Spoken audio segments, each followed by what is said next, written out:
आज की बात अब हर शाम सोमवार से शुक्रवार 8:30 बजे से। राम मंदिर में करोड़ों सनातनियों की आस्था के साथ खिलवाड़ किसने किया? राम मंदिर में भक्तों के दान को कितने लोगों ने मिलकर लूटा? चंदा चोरों का हिसाब आखिर कब होगा? एसआईटी जांच कहां तक पहुंची है? चढ़ावे का पैसे की निगरानी कैसे हुआ करती थी? पैसों की गिनती का पूरा सिस्टम क्या है? आज आपको इसकी पूरी इनसाइड स्टोरी में बताऊंगी। ग्राउंड जीरो से हमारे रिपोर्टर्स भी हमारे साथ जुड़ेंगे, लेकिन उससे पहले बात सीएम योगी के अयोध्या दौरे की कर लेते हैं। राम मंदिर में चंदा चोरी की एसआईटी जांच इस वक्त फुल स्पीड में चल रही है। मुख्यमंत्री योगी आदित्यनाथ भी अयोध्या दौरे पर हैं। उन्होंने रामायण वैक्स म्यूजियम का उद्घाटन किया है। साथ ही अयोध्या नगर निगम की विकास परियोजनाओं का शिलान्यास भी मुख्यमंत्री की तरफ से किया गया है। थोड़ी देर में वो राम मंदिर भी पहुंचेंगे और रामलला की पूजा अर्चना भी करेंगे। प्रभु श्री राम की जन्मस्थली में चंदा चोरी के बाद सीएम योगी का आज ये पहला दौरा है। मुख्यमंत्री हनुमानगढ़ी पहुंच चुके हैं। वहां पर उन्होंने हनुमान जी के दर्शन किए हैं। राम मंदिर पहुंचने से पहले मुख्यमंत्री योगी आदित्यनाथ ने रामद्रोहियों पर भी करारा प्रहार किया। चंदा चोरी पर सीएम योगी ने क्लियर कट ये मैसेज दे दिया है कि अपराधी कितना भी बड़ा क्यों ना हो, कितना भी रसूखदार क्यों ना हो, सबका हिसाब किया जाएगा। और इसके लिए मुख्यमंत्री ने राम भक्तों से 15 दिन का इंतजार करने के लिए कहा है। साथ ही अपील भी की है कि अयोध्या को बदनाम करने वाले और राम भक्तों पर गोली चलाने वालों के बहकावे में बिल्कुल भी ना आए।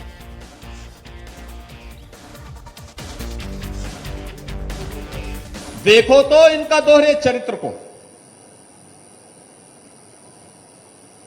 कहती राम भक्तों का अपमान हुआ, राम भक्तों पर, कार सेवकों पर गोली चलाने और जय श्री राम बोलने पर लाठी भांजने वाले लोग आज उपदेश देने चले हैं। बहनों और भाइयों, हम लोगों ने ट्रस्ट के अनुरोध पर एसआईटी जांच बिठाई है और मैं उन्हें इस बात के लिए कह सकता हूं कि एसआईटी जांच दूध का दूध और पानी का पानी करके रहेगी, उसमें कोई संदेह नहीं। और राम भक्तों से भी मैं कहना चाहूंगा, राम भक्तों से मेरी विनम्र अपील होगी, प्रभु राम ने हमें मर्यादा का पाठ पढ़ाया है, मर्यादित रहने का आचरण दिया है। हम उस मर्यादा का पालन करते हुए हमने 500 वर्षों तक, हम लोगों के पूर्वजों ने 500 वर्षों तक प्रभु राम के स्थान को लेने के लिए संघर्ष किया है। 500 वर्षों तक मर्यादित रहते हुए हमने संघर्ष किया है। 15 दिन और देख लें, इंतजार कर लो, चिंता मत करो। जांच के बाद किसी पक्ष को कोई बात कहनी होगी, एसआईटी उसके लिए तैयार होगी, लेकिन अनावश्यक रूप से चरित्र हनन का प्रयास न करें, अनावश्यक रूप से अयोध्या धाम को बदनाम करने का कुत्सित प्रयास न करें। अगर कोई अपराधी है और कोई भी होगा, बचेगा नहीं, यह सुनिश्चित है।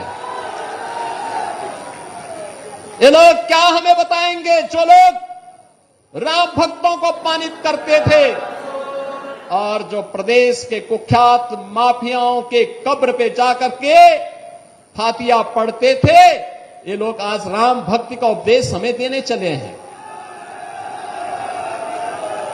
हम इन लोगों के बहकावे में ना आए, मेरी आप सबसे ये अपील है। और देखिए, इस बीच जो तस्वीरें सामने आ रही हैं वो भी आपको दिखा दें। मुख्यमंत्री योगी आदित्यनाथ राम मंदिर पहुंचे, उन्होंने वहां पर पूजा अर्चना की, रामलला के दर्शन किए। योगी आदित्यनाथ का ये दौरा अपने आप में काफी महत्वपूर्ण हो जाता है। जब से चंदा चोरी की बात सामने आई है उसके बाद मुख्यमंत्री योगी आदित्यनाथ का ये पहला दौरा है। इससे पहले वो हनुमानगढ़ी पहुंचे, वहां भगवान हनुमान के दर्शन किए और इसके बाद अब राम मंदिर में योगी आदित्यनाथ ने दर्शन पूजन किए हैं, रामलला का आशीर्वाद लिया है। लेकिन इस बीच देखिए, बड़ी बात यह है कि योगी के कार्यक्रम से इस बार चंपत राय को दूर रखा गया है। हालांकि इससे पहले जो तस्वीरें आती रही हैं उसमें हर बार हमने देखा कि जब भी रामलला के दर्शन के लिए योगी आदित्यनाथ पहुंचते थे तो चंपत राय जो है वो नजर आते थे, लेकिन इस बार उनकी मौजूदगी नजर नहीं आ रही है। तो ये तस्वीरें हम आपको दिखा रहे हैं। इसी खबर पर ज्यादा जानकारी के साथ मेरे सहयोगी पवन नारा हमारे साथ जुड़ गए। पवन, योगी आदित्यनाथ का ये पहला दौरा जब से चंदा चोरी की खबरें सामने आई हैं उसके बाद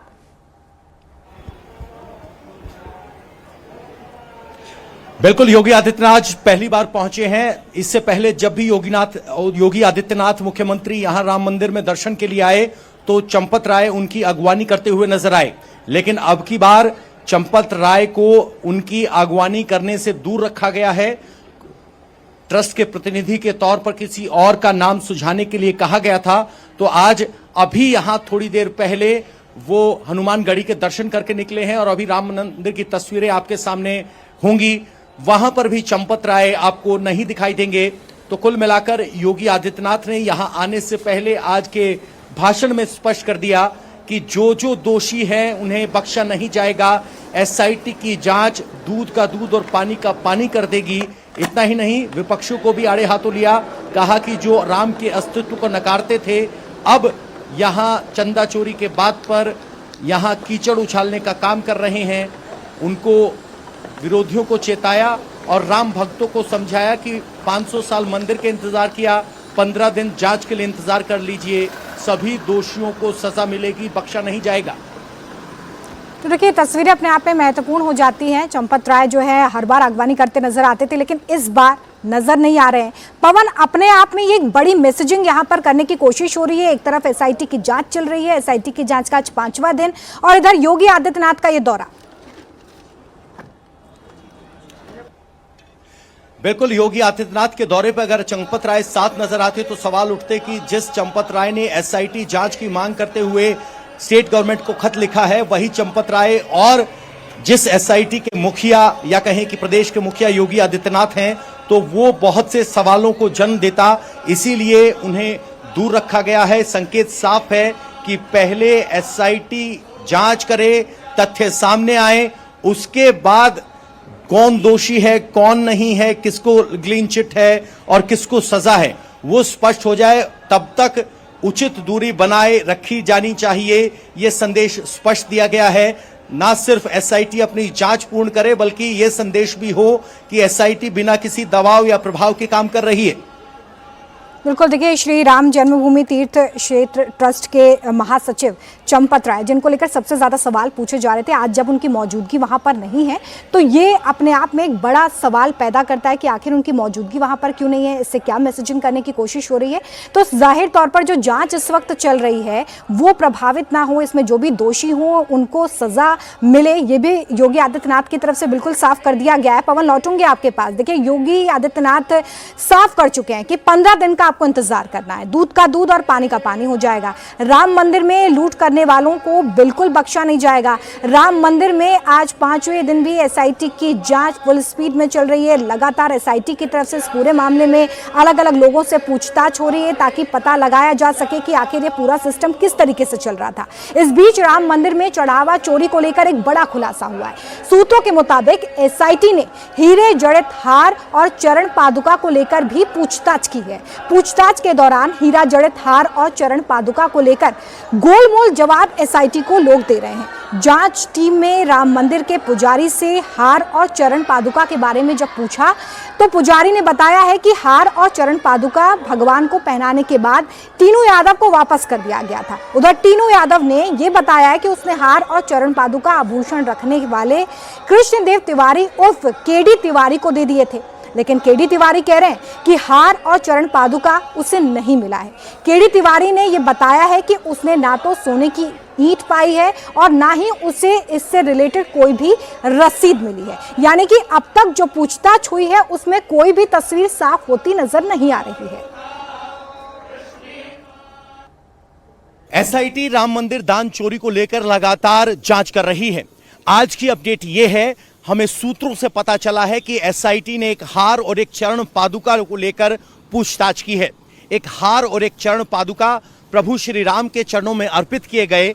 पुजारी को बुलाकर जब पूछा गया कि वो चरण पादुका और हार जो प्रभु श्री राम को चढ़ाया गया था वो कहाँ है, तो पुजारी की तरफ से कहा गया कि वो उन्होंने टिन्नू यादव को दे दिया।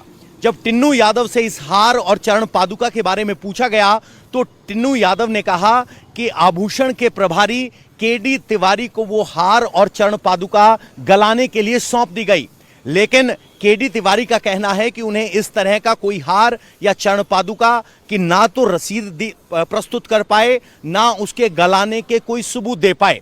यानी कुल मिलाकर जो दान पात्र में या फिर सीधे चढ़ाने के तौर पर पुजारी को आभूषण अर्पित किए जाते थे, उनको टिन्नू यादव ही रिसीव करता था। लेकिन केडी तिवारी, जिनके पास आभूषण का रिकॉर्ड रखने की जिम्मेदारी है, वहां से बहुत सारे रिकॉर्ड नहीं मिले हैं।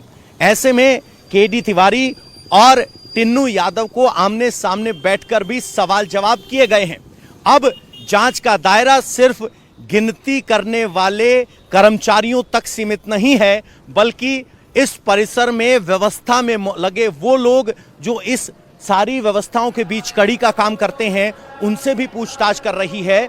और बड़े स्तर पर क्या प्रोसेस फॉलो किया जाता था, उसको लेकर जांच हो रही है।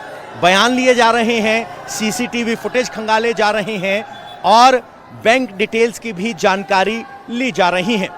एक सवाल यह भी आया कि अगर कोई भक्त चढ़ाता है तो उसके वजन की, आभूषण के वजन और क्वालिटी की वेरिफिकेशन के लिए क्या कोई प्रोसेस है या नहीं, उसको लेकर भी अभी स्पष्टीकरण मांगा है। यानी एसआईटी सिर्फ कैश चोरी नहीं, पूरे दान के मिलने वाले सामान के प्रोसेस को ऑडिट कर रही है कि कहां प्रोसेस था, कहां लूप था, कहां लूप होल था। और इसी तरह ये एसआईटी अब विस्तृत प्रोसीजर्स को जांच के दायरे में ला चुकी है।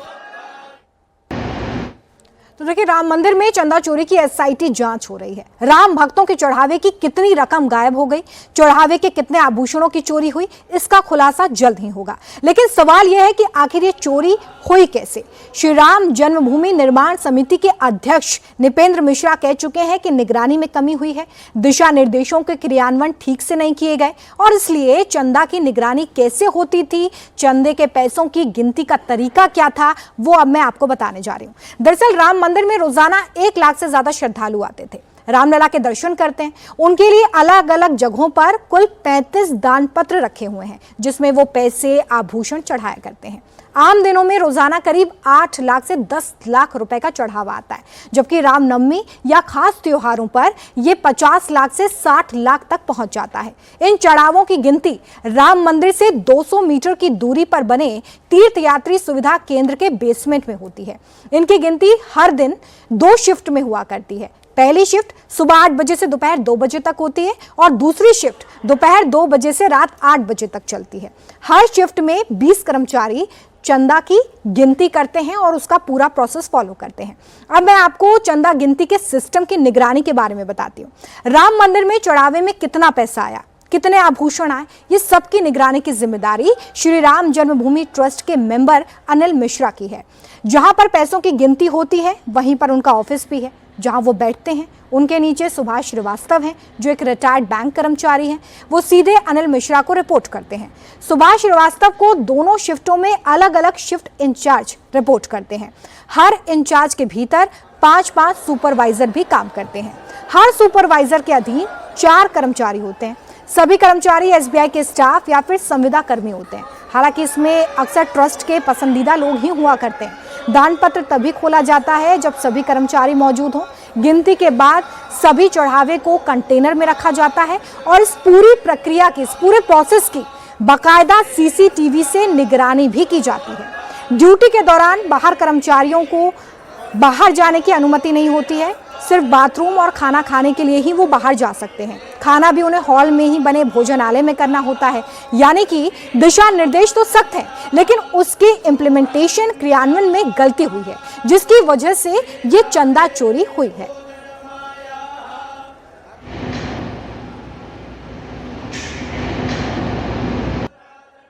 जो कांग्रेस अयोध्या में भगवान राम का मंदिर न बनने पाए, इसके लिए एड़ी चोटी लगाई थी, इसने पूरी ताकत लगा दी थी और इसने माननीय उच्चतम न्यायालय में शपथ दिया था बड़ी बेशर्मी के साथ में कि राम तो हुए ही नहीं। जिसने आपके सामने स्वयं पहचान का संकट खड़ा किया था, वह कांग्रेस आज अयोध्या पे बड़ी मचल रही है। बोल रही राम भक्तों का अपमान हो गया। अरे तब क्या राम भक्तों का अपमान नहीं हो रहा था? जब आप कहते थे सुप्रीम कोर्ट में आपके नेता एफिडेविट देते थे, इनकी सरकार बेशर्मी के साथ शपथ पत्र दाखिल करती थी, कहती थी राम हुए ही नहीं, भगवान राम, जगत नियंता राम, श्री राम के अस्तित्व पर प्रश्न खड़ा कर रही थी कांग्रेस। आज वो मचलती हुई दिखाई दे रही है। लेकिन हम अयोध्या को बदनाम करने वाले, राम जन्मभूमि मंदिर को अपमानित करने वाले लोगों के बहकावे में कतई ना आए। ये लोग कभी नहीं चाहेंगे कि अयोध्या का नाम हो। ये कभी नहीं चाहेंगे कि अयोध्या सम्मान पाए, क्योंकि ये लोग स्वयं क्षमता विहीन थे, कर नहीं सकते थे।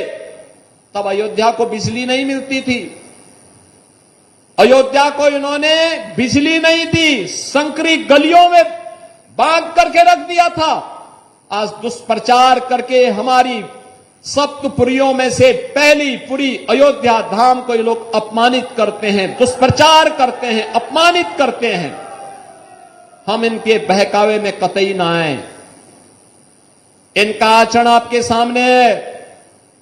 इन लोगों ने राम भक्तों पर गोलियां चलाई हैं, जय श्री राम बोलने पर लाठी भांजते थे, भगवान राम के अस्तित्व पर प्रश्न खड़ा करते थे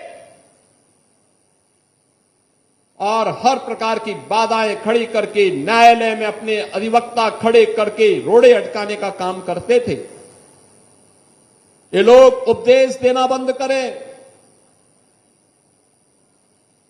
एसआईटी गठित हुई है, दूध का दूध और पानी का पानी होगा। मेरी सभी संबंधित से यही अपील होगी, एसआईटी की रिपोर्ट आने तक कोई बयानबाजी कतई न करें, क्योंकि बीच बीच में जब बयानबाजी होती है तो वह जांच को प्रभावित करती है।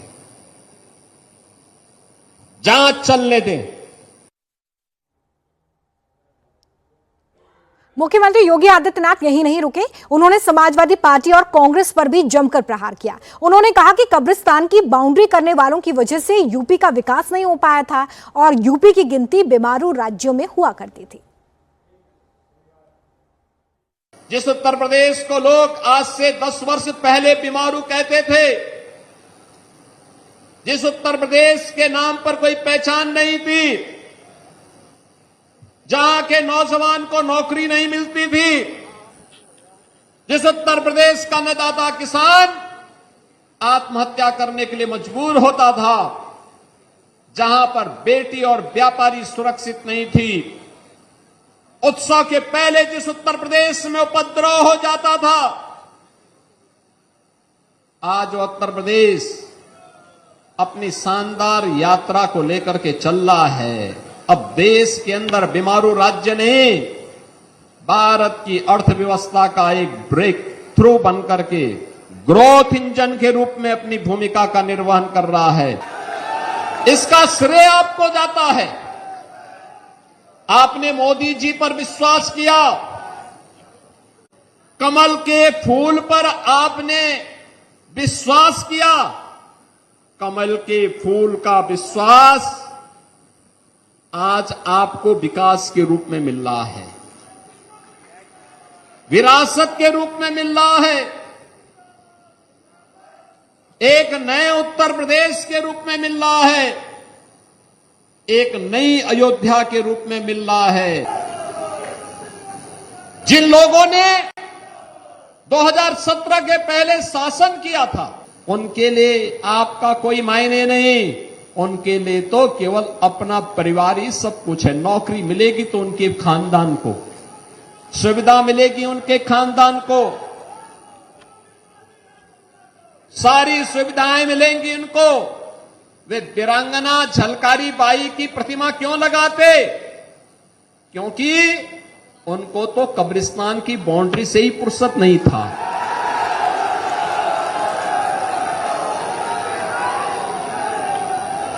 उनकी सोच ही कब्रिस्तान तक सीमित थी। राम मंदिर में विवाद सिर्फ चंदा चोरी को लेकर ही नहीं है, इससे पहले जमीन खरीद को लेकर भी विवाद हुआ। ट्रस्ट पर सवाल खड़े किए गए। दरअसल ट्रस्ट ने 18 मार्च 2021 को जो जमीन खरीदी थी, उस जमीन की कीमत 10 मिनट में 2 करोड़ से 17 करोड़ हो गई। इस वक्त हम अयोध्या के बाग बिजेसी इलाके में मौजूद हैं और यहीं पर राम मंदिर ट्रस्ट के तरफ से तीर्थ क्षेत्रपुरम बसाया जा रहा है। ये इलाका रेलवे स्टेशन के पीछे की तरफ है और यहीं पर 35 एकड़ में तीर्थ क्षेत्रपुरम बसाया जा रहा है। इसी तीर्थ क्षेत्रपुरम के लिए 1.2 एकड़ जमीन खरीदी गई, लेकिन इस जमीन खरीद को लेकर ही अब सवाल उठ रहे हैं। सबसे पहले आपको जमीन दिखाते हैं। तीर्थ क्षेत्रपुरम का ये वो इलाका है जहां पर ये 1.2 एकड़ जमीन यहां पर थी कुल जमीन में से, जिसे खरीदा गया। अगर देखेंगे तो इस जमीन की मूल मालिक कुसुम पाठक थी, लेकिन राम मंदिर ट्रस्ट ने इस जमीन को कुसुम पाठक से नहीं खरीदा, बल्कि सुल्तान अंसारी और रवि तिवारी से ट्रस्ट ने इस जमीन को खरीदा। जमीन की कीमत का जिक्र करेंगे, लेकिन उससे पहले इस जमीन की रजिस्ट्री की टाइमिंग सबसे बड़े सवाल खड़े कर रही है। 5:11 पर 18 मार्च 2021 की तारीख को राम मंदिर ट्रस्ट ने इस जमीन के लिए 1,29,00,000 रुपए के स्टैंप पेपर खरीद लिए थे। यानी इस जमीन को खरीदने का फैसला हो गया था, लेकिन तब तक यह जमीन सुल्तान अंसारी और रवि तिवारी के नाम दर्ज भी नहीं थी।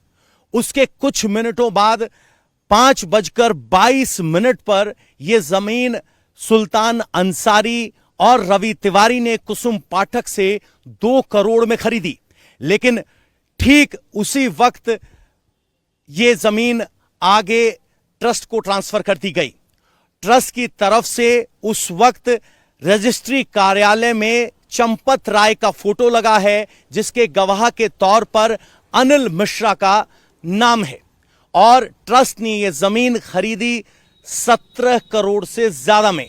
सवाल उठता है कि इस जमीन की कीमत 17 करोड़ है, यह कैसे तय की गई? और अगर ट्रस्ट को जमीन खरीदनी थी तो मूल मालिक का नाम कुसुम पाठक था, तो फिर सुल्तान अंसारी और रवि तिवारी तक ट्रस्ट कैसे पहुंचा? सबसे बड़ा सवाल यह है कि लगभग 10 मिनट के अंदर इस जमीन की कीमत 2 करोड़ रुपए से 17 करोड़ कैसे पहुंच गई और किस आधार पर यह जमीन का रेट निर्धारण किया गया? यही वो गड़बड़ियां हैं जिसकी वजह से इस लैंड डील को लेकर भी सवाल उठे। तब ट्रस्ट की तरफ से दलील दी गई कि 1424 रुपए के पर स्क्वायर फीट के हिसाब से इस जमीन को खरीदा गया, जो कि बाजार भाव से कम है। रजिस्ट्री के दस्तावेज बताते हैं कि लगभग 5-5.5 करोड़ इसकी सर्कल रेट वैल्यू थी। कैसे 3 गुना भाव में राम जन्मभूमि ट्रस्ट की तरफ से यहां चंपत राय ने इस जमीन को खरीद लिया? और दिलचस्प बात यह भी कि जब चंपत राय इस रजिस्ट्री के लिए अयोध्या रजिस्ट्री में मौजूद थे, ठीक उसी वक्त वो लैंड उनके नाम ट्रांसफर हुई। किनके नाम? सुल्तान अंसारी और रवि तिवारी के नाम। यानी चंपत राय जानते थे कि यह जमीन अभी अभी उनके नाम हुई है, फिर कैसे इन बिचौलियों की एंट्री इस जमीन की डील में हो गई? यह सबसे बड़ा सवाल है। तो पहले जमीन विवाद और उसके बाद चंदा चोरी। इस वक्त एसआईटी की जांच भी चल रही है। अयोध्या से मेरे सहयोगी पवन नारा हमारे साथ जुड़ गए हैं। सीधे पवन के पास चलते हैं। पवन, एसआईटी की जांच का आज 5वां दिन है, जांच कहां तक पहुंची है, क्या सामने आया अब तक? देखिए, एसआईटी फिलहाल डे टू डे अपडेट नहीं दे रही है, लेकिन हमारे सूत्र ये बता रहे हैं कि 40 के आसपास जो काउंटिंग कर्मचारी थे, ये जांच का दायरा उससे आगे बढ़ रहा है। अब मामला काउंटिंग से आगे उस तथ्य की तरफ जा रहा है कि अगर किसी ने आभूषण चढ़ाए तो वो कैसे नोट किए जाते थे, कैसे रिसीव किए जाते थे, कैसे उनकी वेरिफिकेशन होती थी। अगर मैंने कहा कि मैंने सोने का कुछ दान किया तो ये कैसे तय होगा कि सोने का वजन कितना है, ग्राम कितना है, उसकी एंट्री कहां होगी? ये ट्रस्ट के पास अधिकार है कि जो दान में मिला है उसको वो मेल्ट करवा सकता है, लेकिन फिलहाल ऐसे मेल्टिंग करवाने के कोई दस्तावेज नहीं है।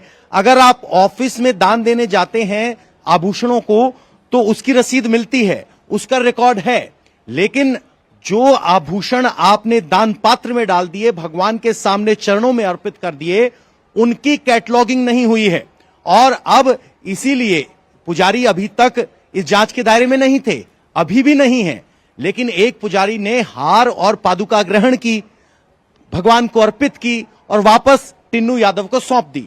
तो पुजारी से पूछा गया कहां गई थी वो, तो उनसे पूछा गया तो बताया गया कि टिन्नू यादव के पास थी।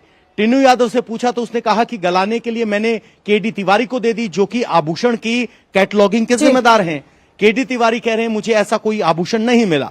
तो कुल मिलाकर मामला अब नोट गिनती से आगे बढ़ रहा है, दायरा बढ़ रहा है, अकाउंट डिटेल मांगी जा रही है। जैसे जैसे ये दायरा तो बढ़ेगा जांच का, वैसे वैसे कई और लंबी तथ्य इस चलेगी। पूरे मामले में सामने आएंगे। बहुत शुक्रिया पवन, हमारे साथ जुड़ने के लिए, इस तमाम जानकारी के लिए।